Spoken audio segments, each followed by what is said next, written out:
So I'm speaking with composer Brian McOmber, who just scored the critically acclaimed "It Comes at Night" from writer-director Trey Edward Shults. Brian scored Trey's first debut feature, Krisha, and they continue their collaboration here. Brian has composed other scores to films like Ugly, A Teacher, and Stockholm, Pennsylvania, among many others, and is the former drummer from the band Dirty Projectors. Brian, thank you so much for speaking today. Thank you. So just to start, I'd love to know kind of your journey into how you fell into the world of music, your background in rock, and then what kind of made you switch gears and pursue a career in film composing. Sure, yeah. I started just playing drums in a rock band with neighborhood kids in a basement. So, I remember I asked my parents for a drum set when I was 10 years old for Christmas, and they bought me this $100 used Ludwig drum set. And as soon as I got it, I moved it into the basement of some of the kids down the street from me, and we started jamming. So I remember, I think my first gig was playing, I was 11, and we played the 6th grade pizza night. That's awesome. At our middle school. We did Smells Like Teen Spirit. We did Hey Joe. What else did we do? I think we did Rocket Queen. Oh, we did we did Sweet Child of Mine, Guns N' Roses. Yeah. And anyway, yeah, I just kept playing music with my friends. It was always, I come from that world of just playing with whoever's around, but I kept at it, and I never studied music formally. I went to university and studied science. But during that time, I always played music for fun with my friends and had bands and did short tours, things like that. Right. And then after university, I joined Dirty Projectors while I was working in a science lab at Wesleyan University, and then later at UPenn.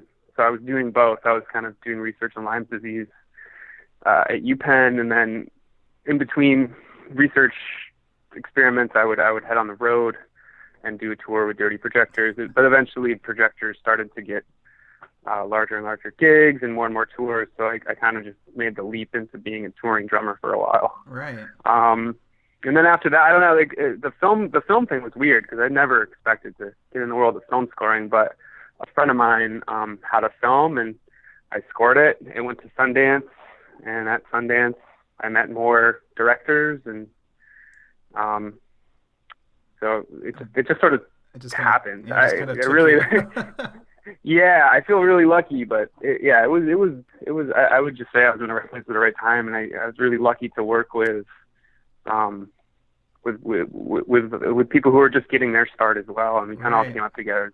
Me, Hannah Fidel, Andrew Jules Palermo, we're all just kind of like working together on short films, and I think I just got really lucky. Right. Yeah. So I mean, but you've taken a path that a lot of other kind of big name composers have done. A lot of big name composers come from the rock world. I mean, Hans Zimmer and James Newton Howard, of course, but like even something kind of similar, I would say, is Cliff Martinez. He was the drummer for Red Hot Chili Peppers and kind of went into the composing world. So when you kind of entered this this kind of new territory, did you find that your background and skills as a drummer, were you able to apply them into how you approached film scoring, and kind of what are the other skills that you had to kind of immediately learn, since you were new to this world? Did you have to kind of quickly kind of go through kind of film school 101 before you could kind of get up to speed and everything?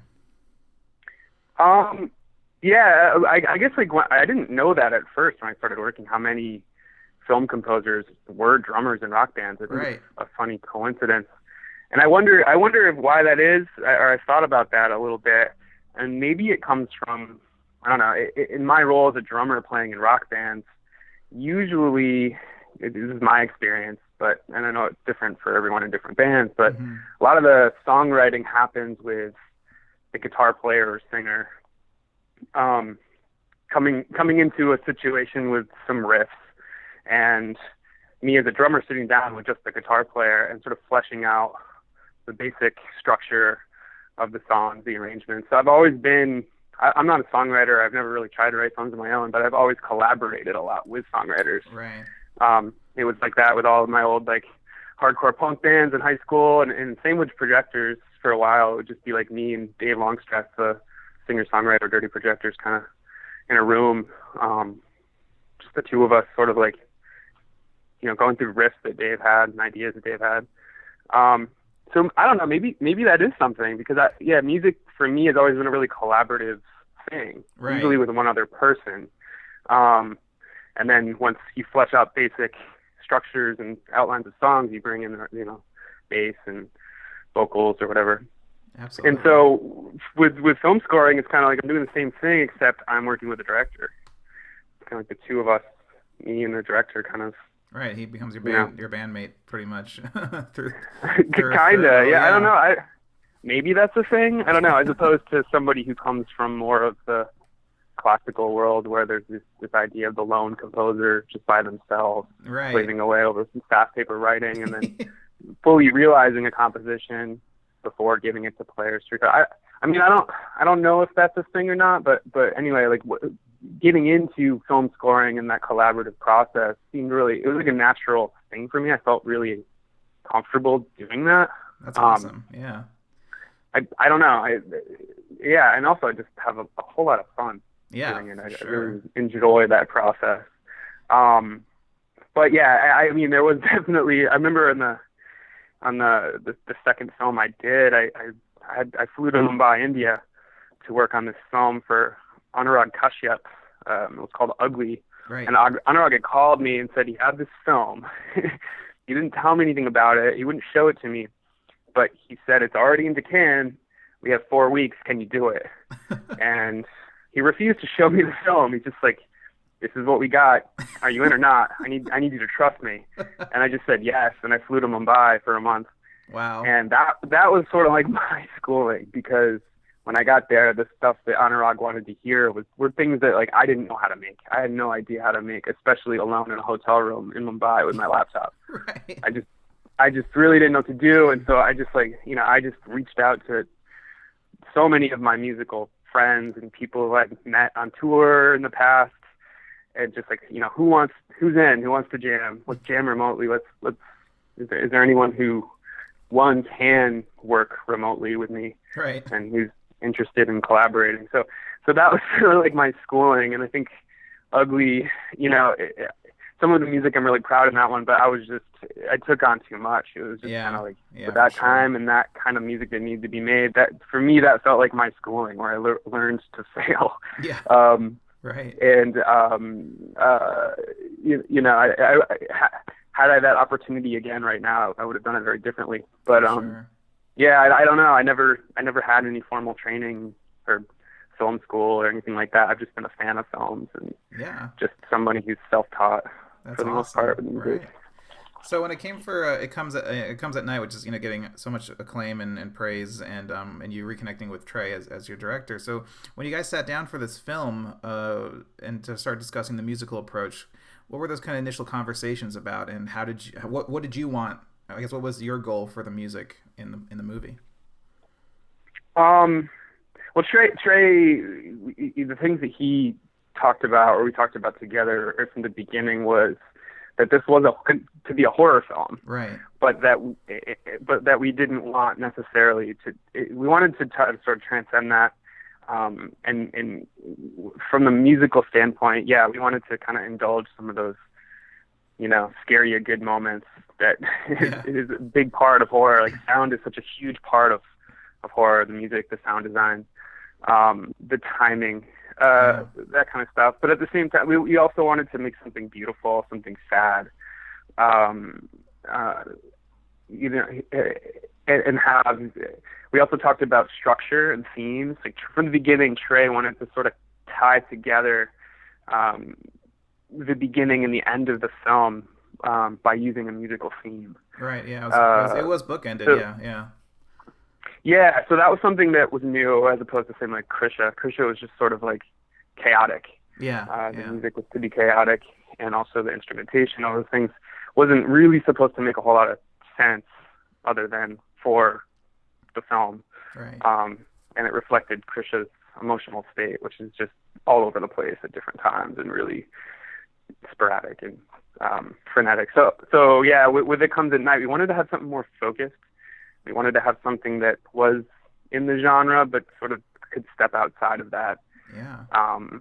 and we talked that was the things we talked about early on, and then later on we talked about instrumentation, wanting to lean most heavily on strings, synth, percussion. Yeah, it's a very kind of have it. It's a very broad. It's a very kind of like, it's simple in its approach, but there's a lot going on. I think I really love that about it. Yeah, I think we wanted it to be more focused, and we wanted it to be, like not just making it weird or making it bombastic just for the sake of it. Right. We tried to hone it in and have the music, not necessarily be so front and center and distracting. But it's a very. When it is, it really is. It's very it's an intense score, and I think it achieves that, with the textures and atmospheres that you did, and more so, it is more atmospheric than melodic, and with those, you have the bookended themes, but in the middle, it kind of creates moods and atmospheres, and then sometimes will kind of really shake you. But you talked about creating structure. I mean, musically, how do you, I guess, create structure when you have something that's a little bit more atmospheric and kind of the sound kind of washes over the entire kind of space? Structure meaning like narrative structure, in terms of like building a scene, or building, I guess, like movement, like I guess an arc of any kind. Building any arcs, or was it more just kind of, how did you build momentum, I guess, within a scene? Yeah. For this one, it was a lot of layering. Yeah. It seems to be like, that's like, oftentimes, and from the beginning when I read the script and before Trey even shot, I sent him some. Oftentimes, it would just be a single synth layer or some kind of texture or tone that reminded me of a scene, and I gave Trey a bunch of stuff from like different jams I had. If I happened to have a Juno 6 laying around, I would be just playing for fun and recording it, and anything that came to my mind that made me think of the script, I would send it to Trey and encouraged him to, as he was editing, use any of that stuff. Right. And he did. It was kind of a mix of a lot of my raw things. He would even layer different ideas I had. So he was using that. He was using a little bit of temp. And then afterwards, we would either replace even some of the stuff that I had given him, start over. And it was more of like, a lot of times with the way I make music, it's sort of reductive. Like I oftentimes record a lot of things right from the beginning, even before, like a lot of improvisations with certain musicians, and then I kind of thin it out after. It's like just kind of like throwing a bunch of stuff at a canvas, and then afterwards coloring in the negative states.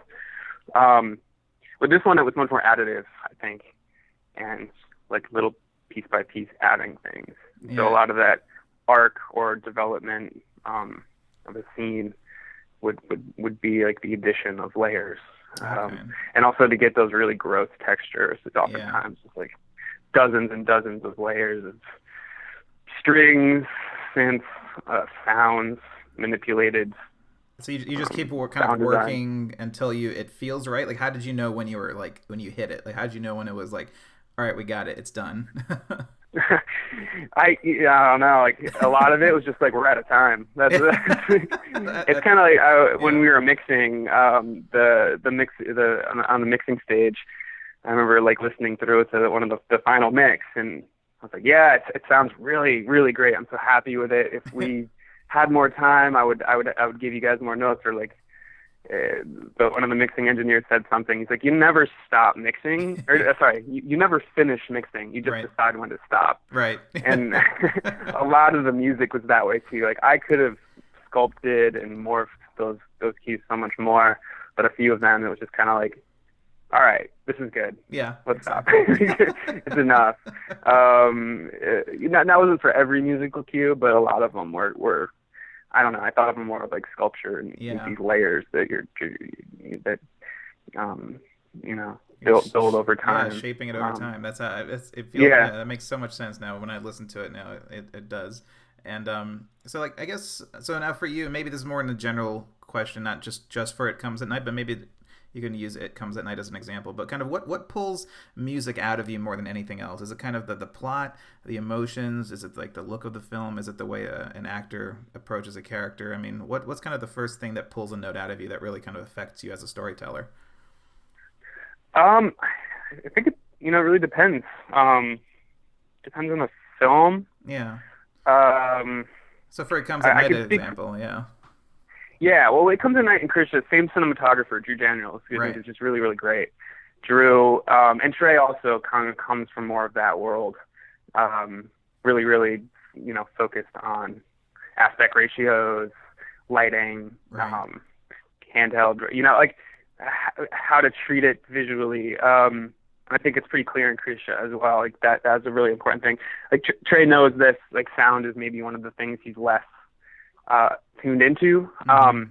So with It Comes at Night with Krisha, it was definitely the cinematography, the movement of the camera, the lighting, a lot of these push-ins and hallways and framing of shots would inform, I think, a lot of the musical decisions that I'd make.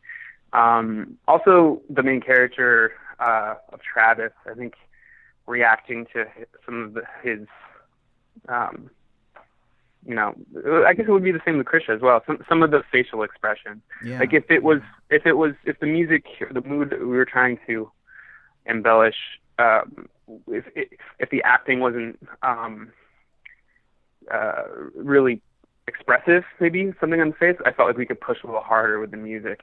Whereas if you just see the pure terror on someone's face or the anxiety, or it's very, very clear what they're feeling, Yeah. felt like we could pull back on the music. It would just be too heavy-handed to go that way. I mean, that was certainly something we struggled with. It Comes at Night, is making sure the music wasn't too manipulative or too heavy-handed at times. Right. Because the acting is so good, and a lot of it, it's just kind of like it doesn't need music here. Yeah, it can become overkill. Yeah. Yeah. But for different films, it could be just, you know, it could be the dialogue, you know, like working. Right. When I worked on documentaries, that was one thing. It was just like a lot of words, a lot of dialogue that will inform what kind of instruments I would use. Try to stay away from certain instruments that occupy this high mid-range frequency that would interfere with the voices. So yeah, I mean, different films, I'll probably have different approach to the music based on different things. Yeah. Well, I mean, It Comes at Night is such a fantastic score, and I just want to congratulate you on the, I mean, much deserved success and acclaim that it's getting, and just wanted to thank you so much for your time today. It was such a pleasure to get your story and chat about your work. Hey, thanks so much.